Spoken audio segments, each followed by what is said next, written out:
Hello students, I hope you all are fine today. I am Shweta Shrivastava from Vidya Bal Bhavan Senior Secondary School is going to teach you an important topic, and our topic is where do we get wool and silk from? That is, how do we obtain wool and silk from the animals. They are known as generally as the animal fiber, and I hope you all already know about what are animal fibers. Of course, the fibers that we obtain from animal sources such as wool we obtain from sheep, silk we obtain from silkworm. So the fibers that we obtain from wool and from animals are known as animal fibers. And these two fibers today we will learn and see how do we obtain the wool from the sheep and till to our clothing section or the clothes we wear, as well as the different other products we use it. Let us begin our topic. The process of changing fleece into wool involves following 5 steps. Do you know what you mean by fleece? Fleece is generally the hair of the sheep. The hair of the sheep is known as fleece. And the changing of fleece to wool, how do we get from fleece to wool? That involves this generally 5 steps. And the steps are: first one, shearing; next one, scouring; third one, grading and sorting; fourth one, dyeing; and fifth one, carding. So there are generally 5 steps that are involved in processing of wool. Let us see them one by one. Our first step is shearing. What is shearing? Removal of fleece. Of course, we have to remove the hairs from the animal's body, that is from the sheep body. So generally the hairs from the sheep body are removed with the help of machines, and the machines are extra sensitive. Why they are sensitive? They have to take care whether the sheep doesn't get any injury. It is generally like shaving anybody's head. If you are shaving the head, so it doesn't cause any pain, but you are careful while doing that. The same happens with the sheep also. We have to be careful while taking out the fleece or the hair of the sheep. So this process is generally the removal of fleece from the sheep body that we are taking it. And after we have already taken the fleece or the hair of the sheep, it is in a raw form. That means it has certain kind of grease, dirt, any pollution based things. So that should be removed so that we do not cause any infection from that, and it should be very clean and it should be good enough for us to use. So the second process is all about that. What do we do in scouring process? Removing dirt and grease from the wool. Yes, we generally remove all the dirt and grease from these sheep's head, that sheared hair, from their sheared hair which we have taken out. So after the removal, we also wash them on a regular basis so that it should be clean enough to use for other purposes. So in scouring process, basically we are cleaning those kinds of raw fleece that we have taken out. Now the next one is grading and sorting. After we have already cleared it, washed it, and just make it good for the grading and sorting purpose, what happens in grading and sorting? As the name suggests, the sorting here or the grading, we are dividing them into sections of different quality. Yes. How do we divide them in a section of different quality? How do we get to know what kind of quality is obtained by what kind of shape? So generally what happens? The upper portion and the side portion of the sheep, that includes the finer and the longer fiber. The body has a long structure there, so that's why the longer and the fiber and the finer fibers are obtained from those kinds of body parts, that is the upper portion and the side portion of the sheep. While the lower portion, that includes the legs portion and thighs portion, that have the shorter fibers, saying the body parts are also shorter, so their hairs will also are shorter. So in that case, there are two qualities of the threads or the fibers that we are obtaining from their bodies. The first one, the longer and the finer portion, that is from the side and the upper portion, and the shorter one, that is from the lower portion of the thighs and the leg area. So in that case, what happened, we are getting two qualities, and now we will separate them, grade them or sort them. Sorting means, generally the word also suggests we are just sorting them. So what we basically do, we are just sorting those kinds of fibers into different sections for our further uses. We do not only wear the clothes, we also use the rugs, we also use different kinds of wool, other products. So their quality depends upon the kind of fibers we are obtaining from them. So this is all about grading and sorting process. After the grading and sorting has been done, now the wool is being dyed. Yes, dyed in different colors.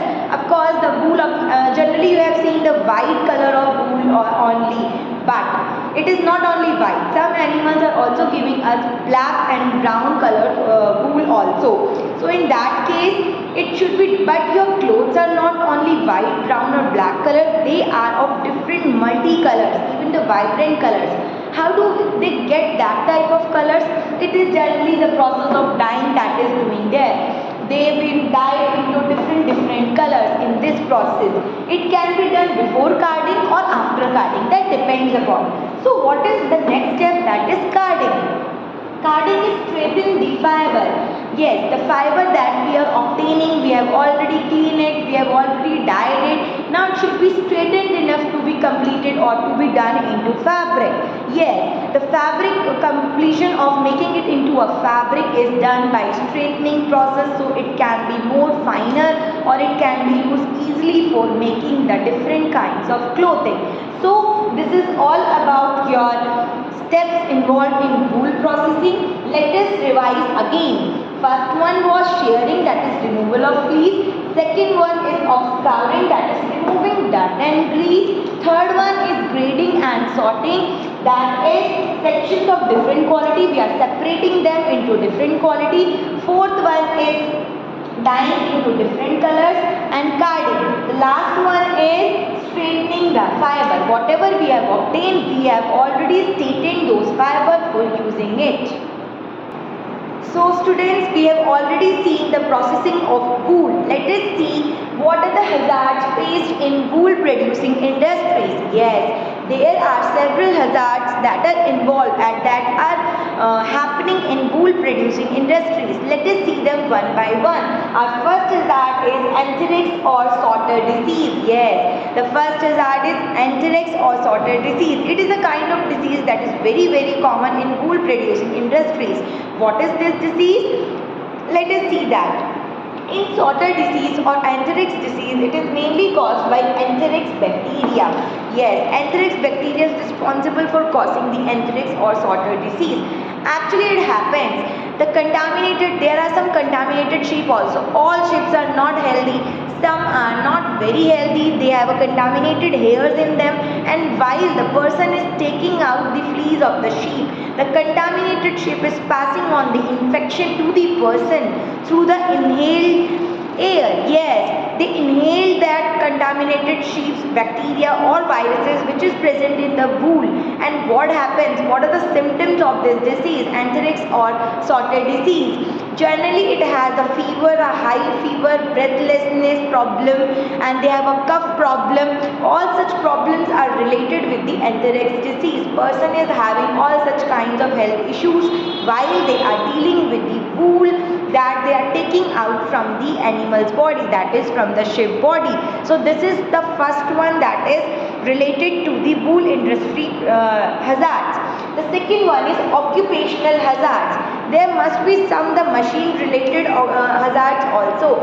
Yes, while they are dealing, the fabric is being sent to the industries for spinning and weaving purposes, and in that industries there are some occupational hazards related with it. The occupational hazards related are noise related hazards and mechanical injury hazards.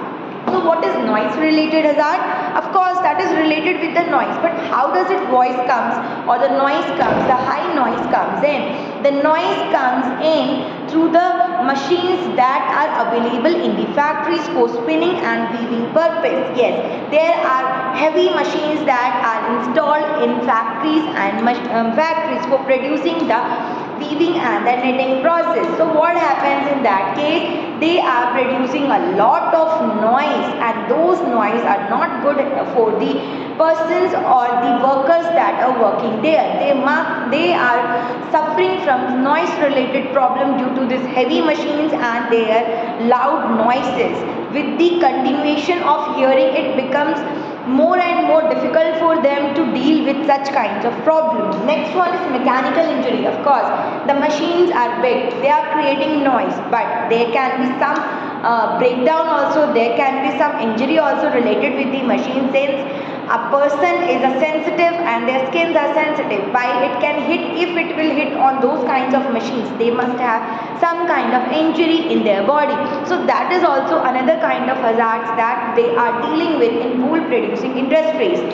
Since with all the advancement in the technology, especially for sorted diseases, vaccines have been produced, immunization has been done to the workers who are working there.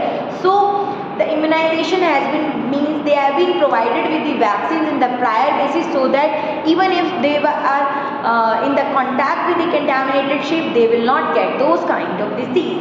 So in that case, they are generally being protected in the prior basis or in the advanced level. Okay. So these are all about the hazards that we have already talked about. So students, we have already seen the wool production and its hazards. Let us go to our next topic, that is how do we produce the silk from silk moth to our homes for clothing purposes. First of all, before that, we should know the life cycle of a silk moth. Why I am talking about the silk moth? Yes, because silk moth is responsible for producing the silk that we have. Yes, because of the silk moth, they are actually producing the silk, and we should know what are the kinds of silk moth. There are two kinds of silk moth, that is male silk moth and female silk moth, and the silk is produced by the female silk moth. Yes, because they lay the eggs and that eggs further process. Let us see the life cycle of silk moth. This is actually the life cycle of silk moth, where it is an adult silk moth that is producing the eggs here. It has produced the eggs in the mulberry leaves. Yes, why it is in mulberry leaves? Because it feeds on mulberry leaves, or if it has given the hatch the egg here, the eggs will be transferred. In silk producing industries, it generally happens, the eggs is being transferred on mulberry leaves, and basically mulberry leaves are being taken from the trees so in the harvesting season, so that they can easily feed on those and grow well. These are the mulberry leaves that I am talking about. It is mulberry leaves. Yes, these are the mulberry leaves on which this particular, it is known as caterpillar or larva. After the egg, they have been developed into caterpillar and larva because of the nutrition they get from this mulberry leaves. So our first stage is adult moth, who is giving the eggs in the second stage, and third stage is a caterpillar or larva, where it is being fed on the mulberry leaves after having all those kinds of nutrition, and after it has been developed into larva, now they are ready to form the pupa. Yes, this is the pupa form. The same caterpillar or larva, it is present here, but now what is the basic difference? It has formed a layer of white thin material around it, and those layer is cocoon, and that cocoon is only responsible for producing the silk we have in our home. In the form, you have seen the silk saris of your mother. Yes, that those silk saris, the silk fiber is obtained by this long process.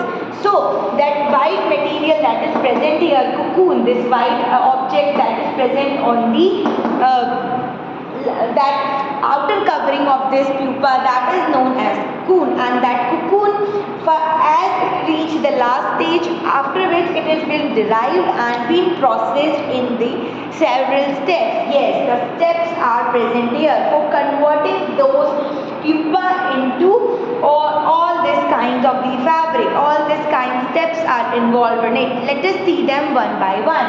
Our first step is boiling. Yes, the cocoon with the caterpillar is being done the boiling process. It is being boiled in hot water or steam so that the cocoon or the outer layer we can easily derive those cocoon by boiling process. And next one is reeling process. After the boiling has been done, it has become softened. Now it is ready to be taken out. So what happens basically? Taking out the fiber from the cocoon, that is known as the reeling process. Yes, the process of removing the fibers from the cocoon area, that is known as the reeling process. Next one is twisting and spinning. Afterwards, we have already derived the fiber in the reeling process. We will twist it and spin into yarn. I hope you must have read in the standard 6 that spinning and weaving process, and to convert into yarn, how the fibers are converted into yarn. They basically similarly suppose there are two fibers. It is being twisted along with together to make it more stronger into yarn, and that process of twisting and spinning it into a bundle. In case of silk, generally 6 threads are being twisted and spun into one bundle. So they are being twisted and spun into one bundle so that they can be used for weaving purpose, for the further process of making the fabric. So this is all about the steps that are involved after we have already derived the cocoon from this area. This is the life cycle that I have already talked about, and after the last stage it has been gone through these 4 steps, and it includes boiling the cocoon so that it becomes easy to derive the fiber. Next is reeling. The actual process of deriving the fiber from the cocoon is known as reeling process. The third one is twisting and spinning. After we have already derived the fiber, we will twist and spin it so that it can become more stronger for making our silk fibers and fabrics, and we can use it for different purposes. Next one is the weaving process, where we do the weaving of the fibers that we have obtained. So this is all about the silk production. How do we obtain the silk and what are the steps that are involved in it? So we have already talked about the silk production. How do we obtain silk from the silk moth, their life cycle, and the steps involved after taking the silk from them. So there are different kinds of silk that we obtain in our country as well as in the world. The first one is the wild silk. What is wild silk? It is known as tessar or tessar. It is found in oak moth or oak tree. Rather than in mulberry leaves, they are grown in oak tree or oak leaves. So that's why it is known as oak moth also. Rather than the silk moth, it has been also termed as oak moth because it grows on the oak tree. The next one is the muga or moga silk. It is generally golden yellow in color, and this white silk is also very heavy. They are known as to be a heavy silk. While this moga silk, it is golden yellow and it is a very fine quality. So this golden yellow color silk is known as moga or moga silk. Next one is our kosa silk. That kosa silk generally grows, rather than growing on the mulberry leaf, they grow on the arjun, sal and saya trees. Yes, that depends upon on which tree they are growing in, because they are getting the nutrition from different kinds of trees, due to which they are obtaining different kinds of silk. Whatever they are eating from those trees, they are getting or they are producing that kind of silk. That's why they have different types of silk that we have. The kosa silk is also, they are grown in arjun, sal and saya trees. It is grown in arjun, sal and saya, and all these grow on different kinds of trees. That's why they are being termed as different kinds of silk: wild silk, moga silk and kosa silk. These are the 3 silks that we have already studied. Now, just like the wool producing industry have some kinds of hazards, there are also hazards related in silk producing industries. Yes, the silk producing industries have also some kinds of hazards, and let us see them one by one. The first hazard is cocoon handling. Yes, sometimes what happens, while we taking out the fiber from the cocoon in the industries, there are dead cocoon available there, and they must be dead due to some infection or due to some diseases. So while they are handling those kinds of cocoon, the dead worms or the dead larva, pupa case, so they are getting infected by that also. But again, as I have already told you, in in wool producing industry, they are being given the immunization. Here also immunization has been done and vaccines have been provided to them so that they will not get prone to all such kinds of diseases. So first one was our cocoon handling. Second one is our blisters, injuries and infection. How do they get blisters, injuries and infection? See students, while they are dealing with the boiling water in the boiling process or the reeling process, they are getting the blisters, injuries and infections. The boiling water is not an easy thing to handle, and it is not in our home like we are boiled in a normal vessel. The boiling process has been done in big machineries, so that boiling water is in a very huge amount, and to deal with it, it becomes very difficult sometimes, and the people, those who are sensitive, they are causing the blisters, injuries due to those kinds of boiling water. The next one is the respiratory or vision related issues.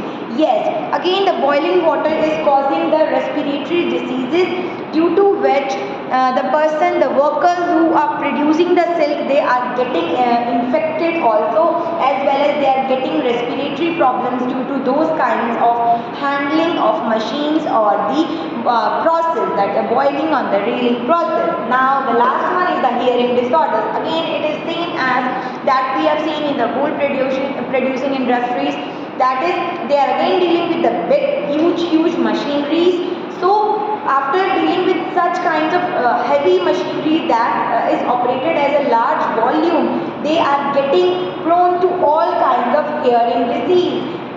They are getting the hearing disorder problems, due to which they have to go to doctors and consult for their better health. So these are all the 4 kinds of hazards that we have already talked about: cocoon handling, blisters, respiratory, vision problem or hearing disorders. These all are the hazards that are associated with the self-producing industries.